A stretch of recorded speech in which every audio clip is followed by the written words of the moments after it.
the wrong notebook. I'm just going to step under the pulpit here a bit.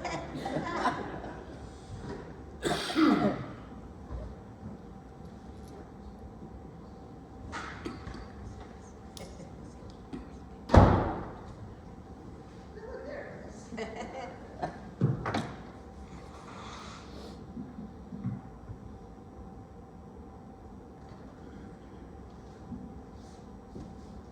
So I was feeling a little anxious about the sermon today.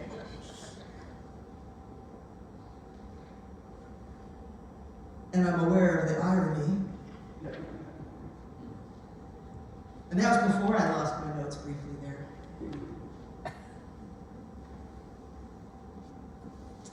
Do not be anxious is one of those things, when someone says that to you, you're like, how? When I was a kid, my mom would say, don't think so much. What? It's like if she told me to wiggle my ears. I just don't know how to do that. I have no concept as to how to not be anxious. After all, we have plenty of reasons to be anxious. And they're not all unfounded.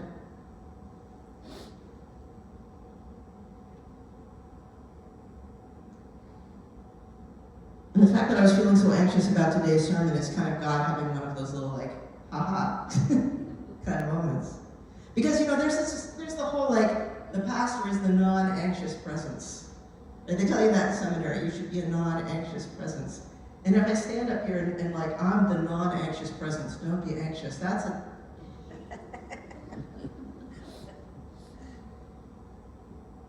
It's like if someone comes up to you and says, like, don't look now. And you're going to look, right? Don't move. You're going to move. Don't be anxious. Don't be anxious about... All right, let's find out what's actually going on here. Jesus says, oh, you know, the other one is like, do not picture a giraffe. How many of you just pictured a giraffe? Told you not to. Okay, don't be anxious.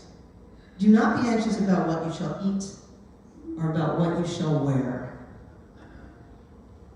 And now I'm picturing myself this morning looking at my closet going like, oh man, I haven't done the laundry. What am I going to wear? What? Okay, I got it, right? Or about the fact that my daughter is coming over tonight and that means I have to fix a dinner that is not embarrassing for someone else to see. And I'm like, oh, what are we going to eat? But I don't think that's what Jesus was talking about here. Because, you know, Jesus was probably talking to people who did not have a closet full of clothing. And the question of what we shall eat was not about where did we want to get takeout tonight. These are, as we now say, first world problems. But Jesus was probably speaking to people who literally weren't sure where their next meal was coming from. And so what is he thinking in telling them not to be anxious?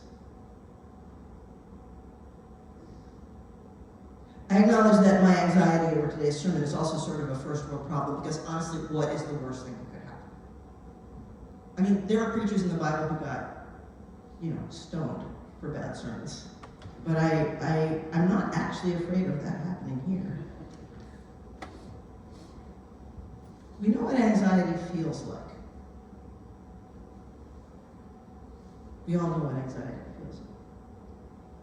And I think many of us find that we are living in a sort of constant time of anxiety.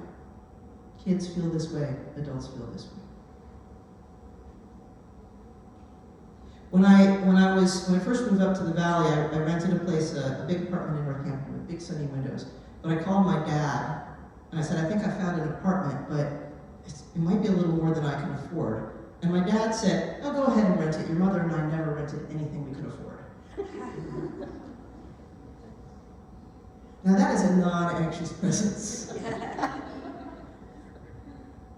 he had great trust in the future. And it's understandable. My dad was a tenured professor. He had great trust in the future. Anxiety, I think, is at its core, it is a form of fear, but it is specifically a fear of the future. It is a response to the uncontrollability of the world and the unknowability of the future.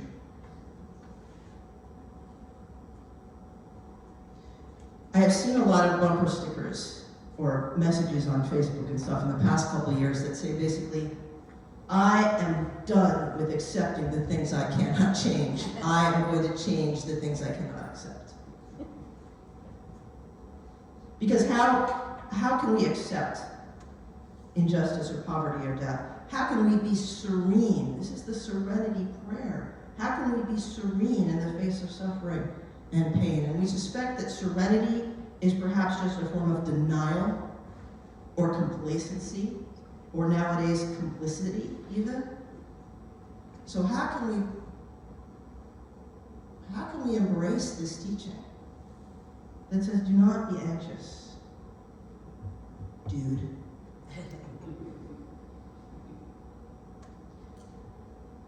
But those who have prayed that brief prayer in AA or another recovery program know that serenity begins when denial ends. When we come to terms with the uncontrollability of what is around us. If we become so anxious over the unknown future, it becomes paralyzing.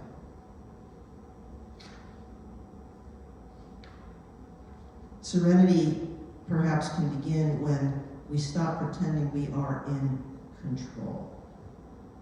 I've been reading this lovely little book by the German philosopher Harmut Rosa, which is called The Uncontrollability of the World.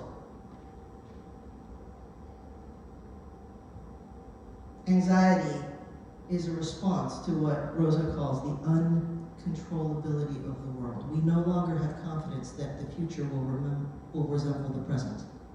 On a local scale, on a national scale, on a global scale, and in our own lives. And so, as Rosa points out, we try to make the world more controllable through science and technology and wealth and ultimately power. Because through power, we can also try to make other people controllable. But in doing this, we unleash uncontrollability at ever larger scales and make ourselves more anxious. And meanwhile, we're barraged by messages that create the very anxieties that they then profess to offer to cure at a cost. I remember years ago seeing some ad on television that was for some product that would help you if your pores were too large. And I was like, I didn't know I was supposed to worry about my pores, but now I'm going to worry about it because you said something about it. Now, please don't start worrying about your pores.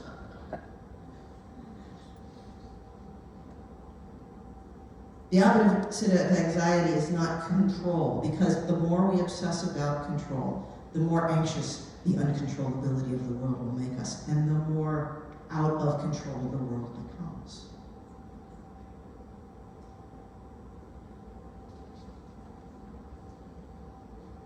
If we see that our task is to control the world, then everything around us becomes what Rosa calls a point of aggression. Something to be fixed, mastered, controlled, hopefully used in some profitable way.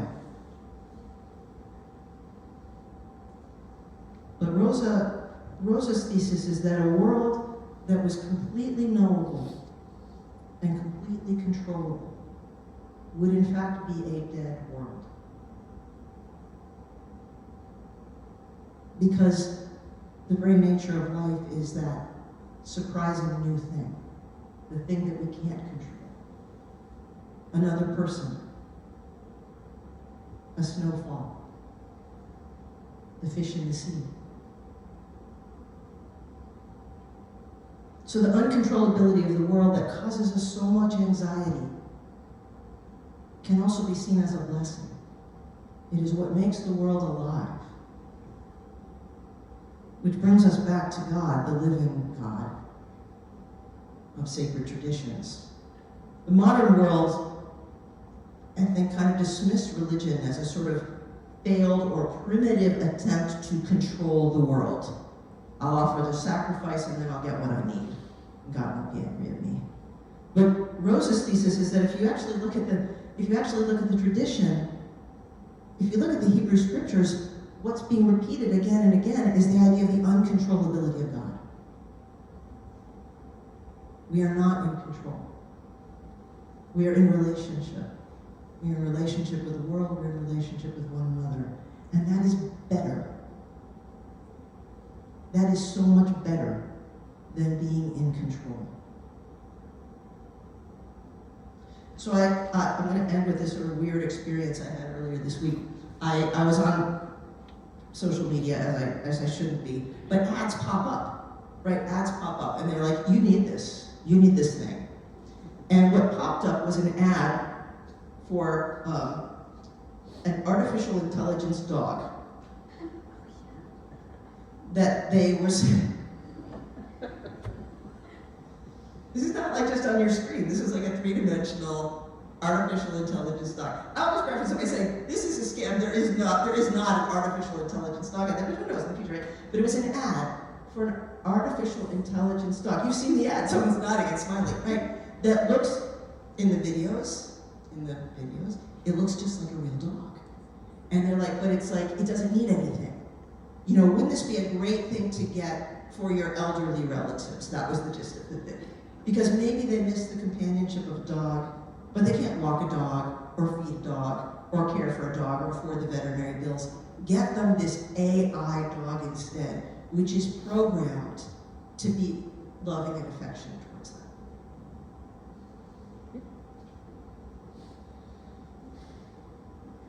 But I had a moment where I was like, I thought it was real. I was like, oh my gosh, they created an AI dog. But the question is whether you can actually love something that is actually completely controlled, that will not ask anything of you. And whether something that asks nothing of you in return, it actually has no freedom, cannot love. And so we're left with this uncontrollable world because somehow the creator of that uncontrollable world decided to give up control and just unleash his creation. That's not micromanaged.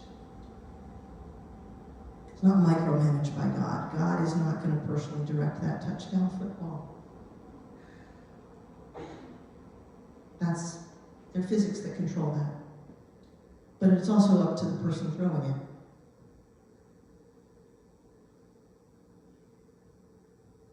We live in a very anxious time, and I am by no means saying that we should not try to change the things we find unacceptable. But the alternative to this uncontrollability could be anxiety of trying to control and predict. Or it could be the serenity or equanimity, to use another faith tradition's word, of embracing that, in fact, this is a free world, which means it has the capacity to be a loving world. And approach it from that perspective. And that's, there you go, that's my sermon. I seriously, I was so anxious about this sermon, which is just one of those deep ironies. But having come to the end of it now, you know what it is, I'm a perfectionist sometimes. And that makes me a procrastinator, right? And it's because you're like, I want to be in control of every word of this sermon. But there it is, it's just coming out of me. All right, so I invite you to rise as you may be able. And we will sing our hymn. And if you sing a wrong note here or there, that's okay. You don't have to be a who's going to sing together. You'll find the words in an insert.